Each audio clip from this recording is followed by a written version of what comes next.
Sakderenge nglajengaken mirsani video sakjangkepipun, kula aturi kapurih nutul tombol subscribe supados boten ketinggalan video salajengipun.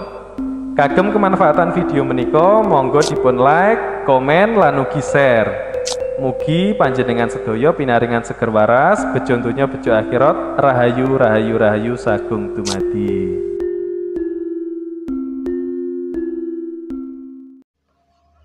Salam rahayu buat semuanya, matur sembah nuwun. Dalam laku spiritual, banyak sekali dari teman-teman semuanya yang menginginkan ilmu penyembuhan. Terutama tujuan dari kebanyakan orang itu adalah ingin menolong orang lain lewat penyembuhan, sehingga banyak bimbingan atau pembelajaran tentang ilmu-ilmu penyembuhan. Ada yang memakai alat terapi, dan juga ada yang murni tanpa menggunakan alat apapun. Di sini yang saya akan bahas adalah penyembuhan tanpa menggunakan alat. Bahkan kita bisa menggunakan energi dalam diri kita, kemampuan kita untuk menyembuhkan pasien dari segala macam penyakit yang dideritanya. Kita bisa menggunakan telapak tangan kita.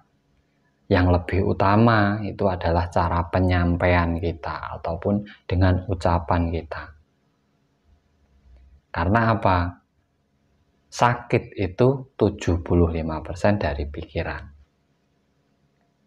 Asalnya itu dari pikiran. Makanya yang kita ambil pertama pada si pasien itu kita mengurangi beban pikirannya. Jadi saat panjenengan menemukan pasien atau ada orang datang ke tempat sampean untuk meminta tolong, yang pertama sampean harus siap dengarkan adalah keluhan dari pasien tersebut. Apa yang menjadi unek-uneknya? Biarkan dia bercerita sampai tuntas, jangan dipotong, agar dia bisa meluahkan seluruh keluh kesah yang dirasakan atau yang dipikirkannya. Setelah selesai, sampai baru memberikan solusi ataupun baru sampai melakukan proses penyembuhan.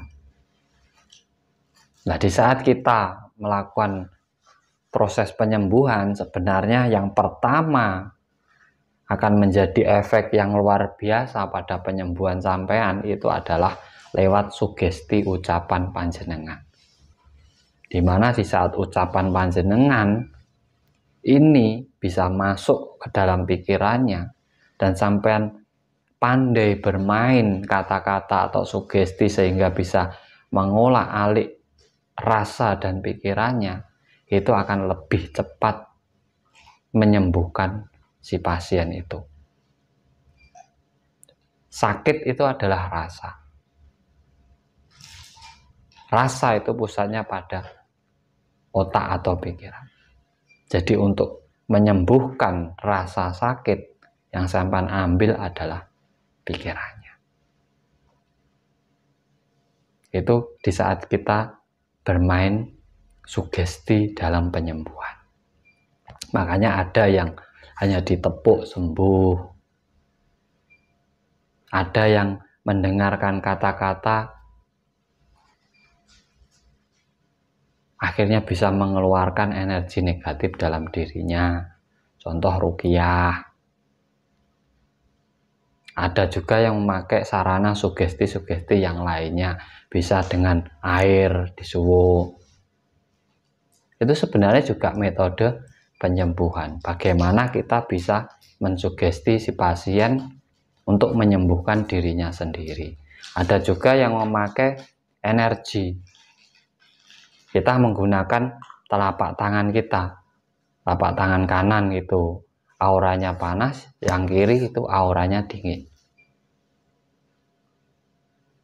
Nah, di situ kita bisa melakukan berbagai cara, bisa dengan mijit ataupun memindah penyakitnya.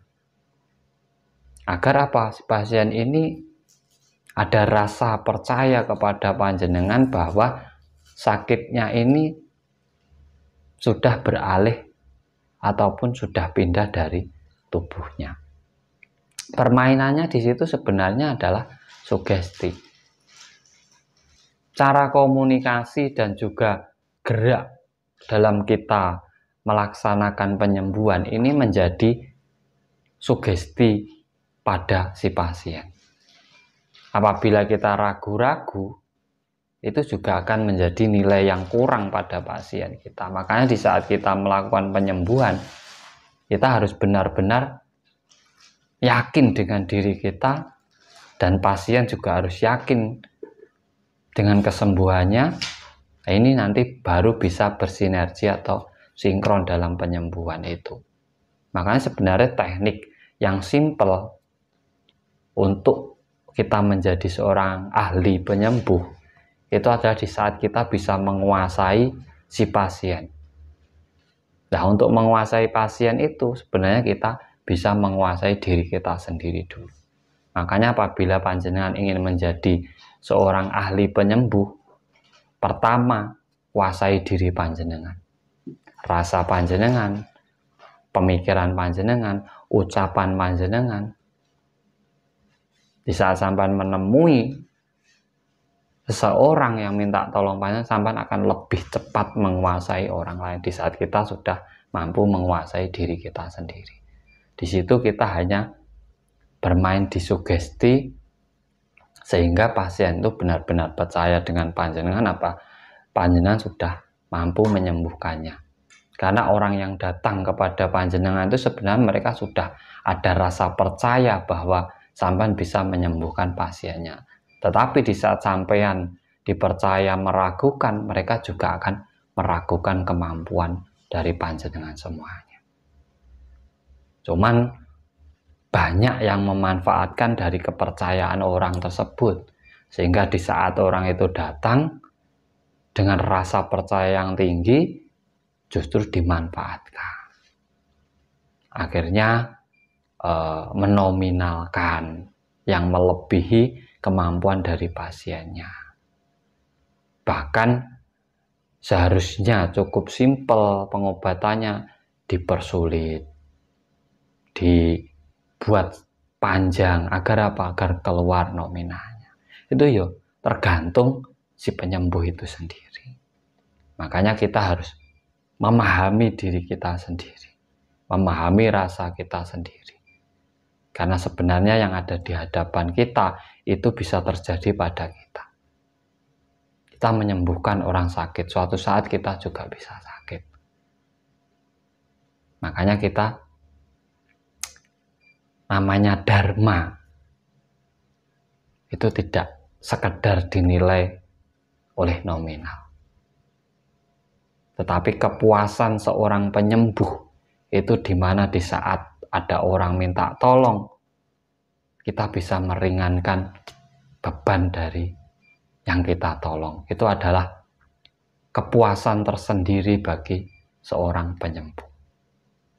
Makanya untuk menjadi seorang penyembuh itu kuncinya sampean perkuat sugesti pada diri panjenengan, dan sampean kuasai diri panjenengan.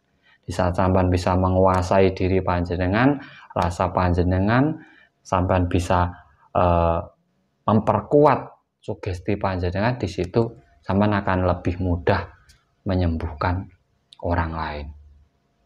Makanya buat teman-teman semuanya yang dalam perjalanan spiritualnya ingin menolong orang lain, ingin berdharma kepada orang lain, pahami diri panjenengan sendiri. Pahami rasa sakit dalam diri panjenengan sendiri.